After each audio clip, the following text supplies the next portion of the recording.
Ever been in the middle of browsing and that little pop-up asks, "Do you accept cookies?" And you wonder, what are these cookies really? And why do websites insist on getting my permission?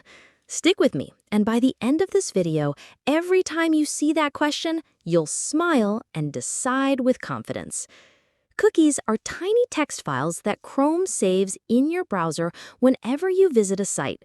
They're smaller than a kilobyte, yet these little files can totally change your browsing experience. Imagine you're in an online bookstore and you add a few books to your cart. You refresh the page, and your cart is still full. That's because a cookie told Chrome, "This cart belongs to you." Without cookies, every page you open treats you like a brand new customer, leaving your cart empty. Pretty cool, right? Now you might ask, what does all this have to do with my privacy? Privacy laws like GDPR in Europe and similar rules elsewhere say that sites must ask permission before storing any of your data. That pop-up, "Do you accept cookies?" is literally a permission slip you give the site to store certain info. It's their way of respecting your right to choose what gets saved and who can access it. Let's talk about 4 kinds of cookies. Without boring headings, just real-life examples. First up, essential cookies. They're the backbone of the site. Without them, you can't log in, add items to your cart, or even check out. Imagine logging in once, and if these cookies vanished, you'd have to retype your username and password on every page.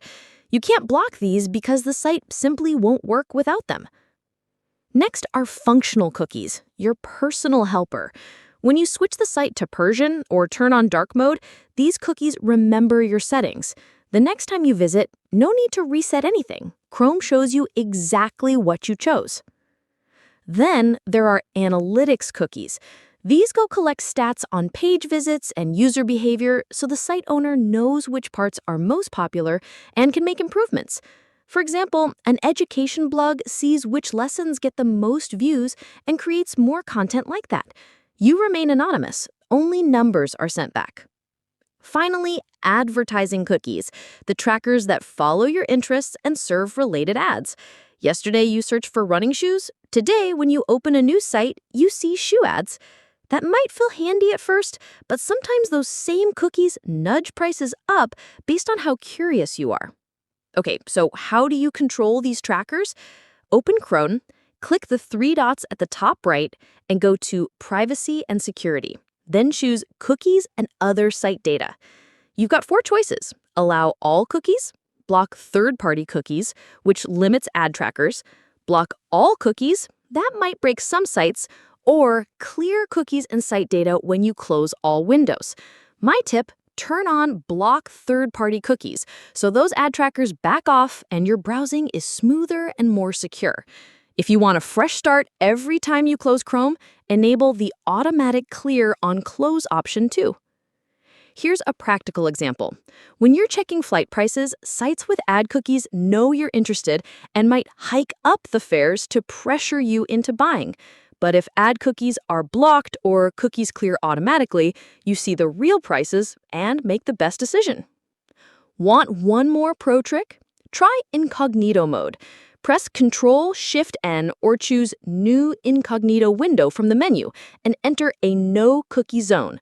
Nothing from previous sessions is used, and once you close the window, it's all wiped clean.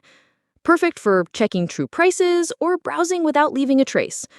One last piece of advice from your caring teacher, regularly go to Settings, clear browsing data, and delete those cookies. Think of it like taking out your browser's trash. Install extensions like uBlock Origin or Privacy Badger to lock down sneaky trackers and ad cookies, and don't forget to keep Chrome updated so you get the latest privacy features. All right, friends, now you know what cookies are, why sites ask permission, the different kinds, and how to manage them. Give these tips a try and feel the difference in your browsing. Drop your experiences in the comments. I'd love to hear from you. Thanks for sticking around. If this video helped, hit like and subscribe so we can uncover more tips together. Have safe, exciting browsing.